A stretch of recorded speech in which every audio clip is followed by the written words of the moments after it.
everybody, it's Safi and Marco Dish Out on the Movies. We are the only review channel who uh, reviews movies in terms of food. But today we are still on Better Call Saul. I know that the finale has already aired, but we have a couple more episodes and we want to finish that up. So we're on episode 8. Or today we're going to review episode 8, and it's called Bagman, Bagman, and this is episode 8, and it's probably one of the most exciting of all the episodes so far in this season of Better Call Saul. And why? Because Jimmy is full in on his new life as un amigo del cartel, or a friend of the cartel. In this episode, he has more close calls with death than he's ever had in his whole life, and that we've ever seen in any of the episodes before, unless I'm mistaken, which I don't think I am. The main characters in this episode are Lalo, Jimmy, Mike, Kim, and a host of assorted bad guys. If you've ever watched any movies or read any books or watched the news in the last couple of years, you may have heard the word Bagman. I've done all those things, but for some reason it didn't click with me. A bagman isn't a good thing, but it's not a hitman either. A bagman is the person a bad guy hires to handle the money. He or she doesn't trust anyone else. I haven't heard about too many she's in this case, but maybe Lydia in Breaking Bad would most certainly qualify for the part. You call her a bagman? No, she'd be the one to hire one. Oh. But anyway, a bagman handles the money for the bad guy, literally, in Jimmy's case, meeting the infamous Mexican twins with the pointy Mexican steel-toed boots and matching suits at an abandoned well in the middle of Nowheresville, New Mexico, where they deposit 2 humongous gym bags containing $7 million for Jimmy to cart off in his old rundown Suzuki in order to pay off Lalo's bail. There is no cell reception in the area, no gas stations, no rest areas, just a dirt road and one very little used paved one that goes straight south to Mexico, or east, I think, to Albuquerque. Now Jimmy, a city boy, did not think ahead, which even though he suffers from desert naivete, he knows, though, that his beloved old car could break down anywhere at any time. Also, all he packed was one measly bottle of water. I think that there is one little thing. I think that we didn't really take it into consideration. He is from Chicago. Oh, well, he's a city boy. And so, yeah, and so, like, it you kind of presume, I don't know what I was thinking, but you kind of presume, like, oh, he grew up in New Mexico. He knows about, if you grew up in New Mexico, I'm sure that you wouldn't be dumb enough to go into the desert and just bring, like, one bottle of water. But Jimmy does, and so I just wanted to reemphasize that point, because I kind of forgot about that he grew up in Chicago, and so that plays a factor into it as well. Well, I didn't even know where he grew up. I didn't even think, he just seems like a city boy, that he's never really gone camping, even though he did catch those people, but they were only camping in the backyard, basically. He camped with Chuck. Did? Remember the flashback scene in season 3, episode 1, the opening scene? No, I don't remember that, but it's not like he's an experienced camper, Yeah. especially in the desert. So he did bring one little bar of food, like an oatmeal bar, protein. I have no idea. I think that was beef jerky. I think it was like really? a little a little sort of pack of something. Well, after he picked up the money, he and got in his little car and drove back off down the road. He was eating it, and you couldn't really tell because the way they had it was darkened out. I couldn't tell what it was, but it looked like a protein bar or something. But anyway, um, now at the beginning, when the twins picked up the money in Mexico, they went to a chop shop where a huge mother lode of cash was hidden behind two rooms. First there was the chop shop, then a factory room of money counters, and next, on shelves in another back room, was the money. When they left, the manager or the man in charge made a call to an unknown someone. This part has not been fully explained, which presents a problem for us reviewers. So that is the first hint of trouble. So I should say right now that we begin to see hints and foreshadowing, which are the kinds of spices that make watching this episode very enjoyable for the both of us. So in this episode, we've had two foreshadowings, which indicate trouble ahead of some unknown nature. A water and a food shortage, and maybe a car breakdown, and of course there's also the guy calling somebody. I'll talk about two more, then turn it over to Marco. While Jimmy was at the well, we had two small water hints back to back. First, on one of Jimmy's shoes was a white spot, so he used a little bit of his drinking water from his water to clean it off. Oy vey un loco poco, a little mixture of Yiddish and Spanish. I'm not Jewish, but this is a great saying to indicate frustration. In Spanish, to indicate that this was a dumb mistake. Okay, one more. We're talking about an abandoned well in the middle of nowhere.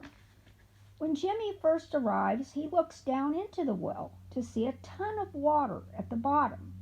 Okay, you say, what is it with all these references to water? Hints? Foreshadowings? You'll see. Marco? It's imagery. and like this, it's so funny because with this episode, it's called Bagman, you know, and spoiler alert. Well, not really spoiler alert, but earlier on in this season, I kind of looked ahead at the titles of the episodes. You know, I kind of like to do that. I like to know the episode titles to sort of like have a sneak peek. And I never thought this episode would have been good because it's called Bagman. It kind of sounds like it would have been some sort of a nacho type of episode where it's all about the drug related stuff and it's not really about Jimmy and it'd be about other things. And so I was very surprised with this episode. I mean, I never would have thought too that Jimmy would be a bag man, and so it was really cool to like see this once this very this very unique story point where he is the bag man, and it's an incredible episode. I mean, it's pretty flawless, pretty flawless. There are a couple little things, but overall, I really liked it. I don't know. It's tough to talk about this episode without getting into spoilers. But I'll just say a few non-spoilery things. I'll give my rating, then we'll talk about spoilers. I think that this episode actually, it was like a finale. And so I thought that was kind of interesting because I was like, this is episode 8? I wonder what episodes 9 and 10 are going to be like if this episode was so exciting and good. And so that was kind of interesting. And then also, I liked how it was sort of an adventure to where, like, we had a couple of scenes away from the desert at the beginning. We had the cool scene with the cousins, with the twins, I guess, and they're putting the money in the bags. and I thought that was very well shot. Just very colorful and very cool. And then the guy calls someone or calls people and says, "Hey, are you still interested in something?" or something like that. And then we get Jimmy talking to Lalo, and Lalo gives him these really kind of like specific instructions, and you're just like you have a feeling that something's gonna happen. And there's even a Joker reference. They have a little reference to Joker, I guess, and so I love that.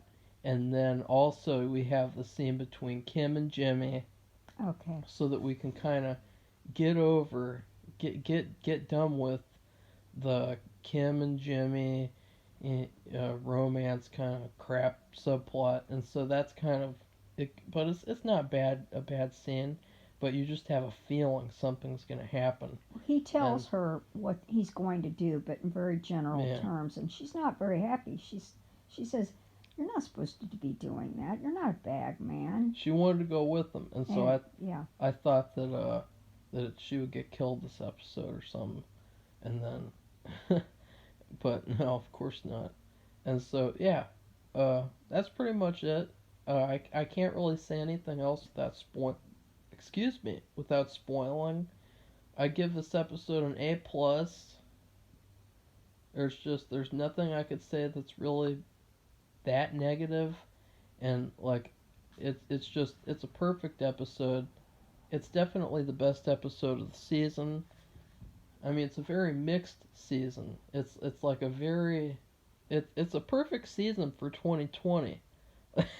Like it's just all over the place in terms of the story too, because like there's nothing to do with Mesa Verde anymore, and it just kind of seems like it's become a different story or something.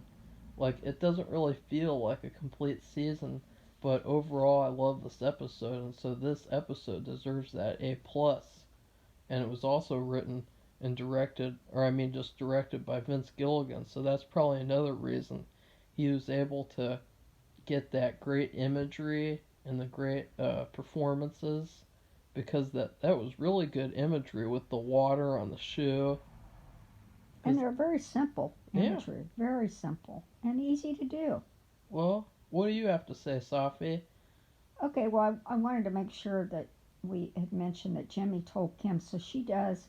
She and Lalo are the only ones who knows what Jimmy is doing and where he's going. At least Lalo knows where he's going.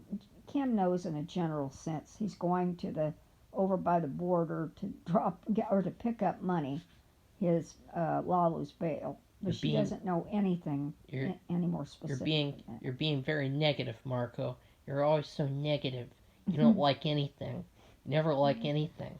Okay, well is a this isn't a spoiler, but kind of.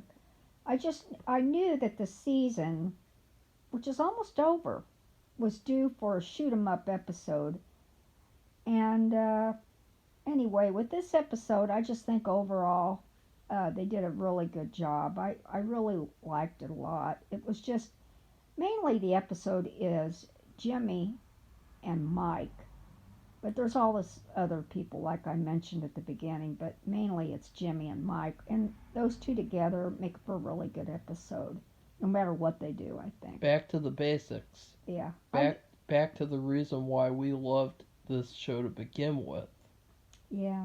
So I give it an A as well. Well, he gave it an A plus, but I gave it an A because I thought it was very solid, and I love surprises, and I'm not into violence, but I mean you can't be talking about drugs and cartels without violence. Sorry, It's but not that's a that violent. I reality. would say the most violent scene is the opening scene when you see all the blood on the car seat and they're cleaning the blood. Yeah. And The chop shop was not only a chop shop; it was also a I don't know what you call it, but the guy we saw people cleaning like a ton of blood. And I don't think it would be coming off at, like that. I at think it was first, ketchup. no, it was corn syrup. Oh, okay, But corn syrup. That at would make first, sense.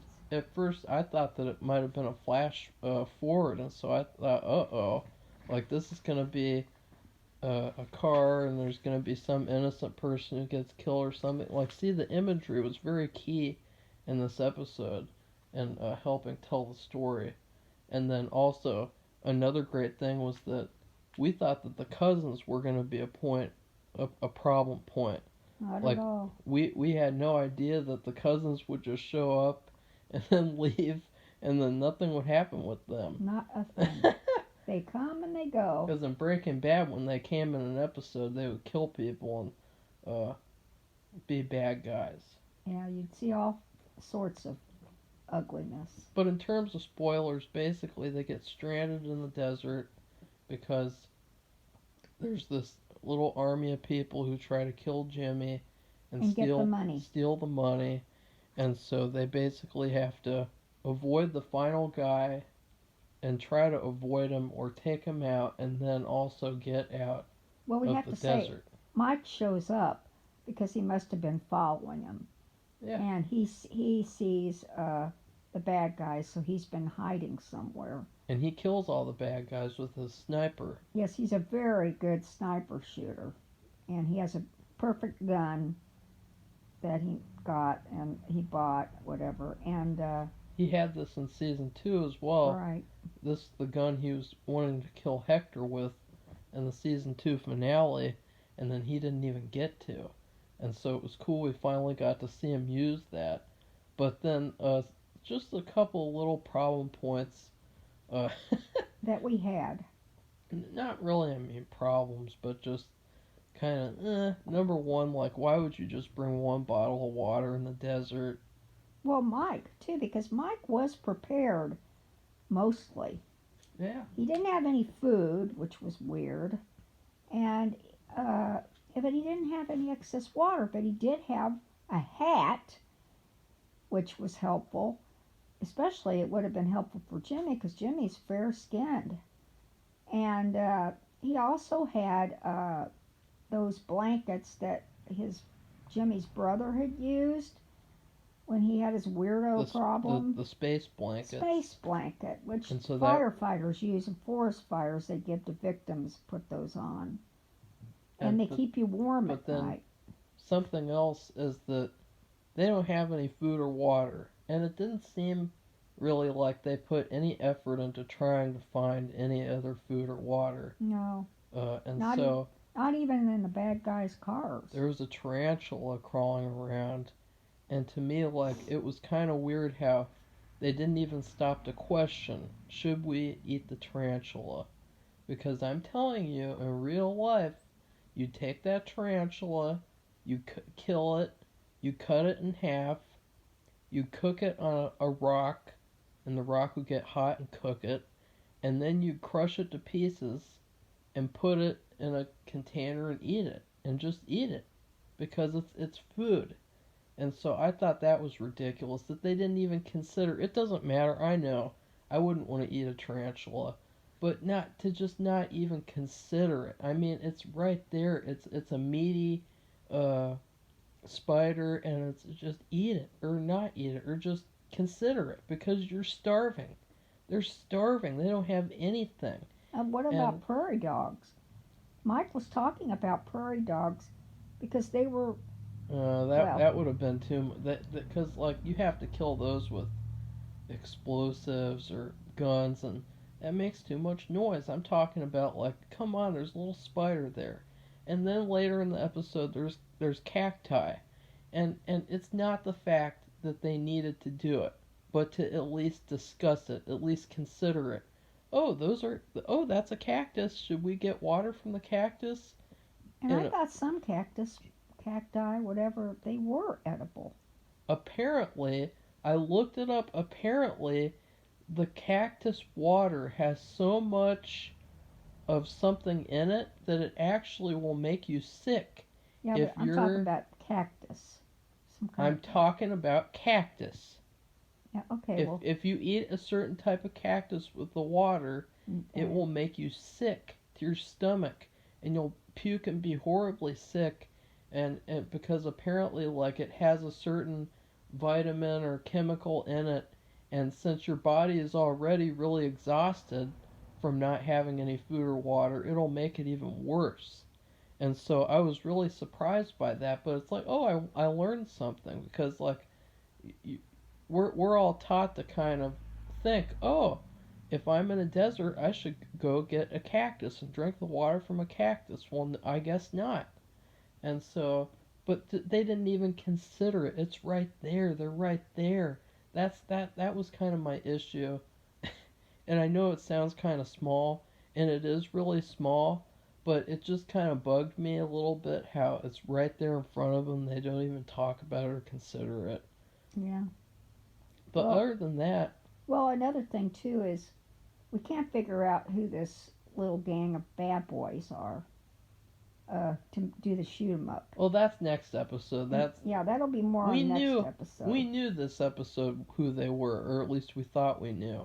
Like it was clear that they were this group of bad guys who were hired, and they're like a trying to get money inside, and so we knew that who they were.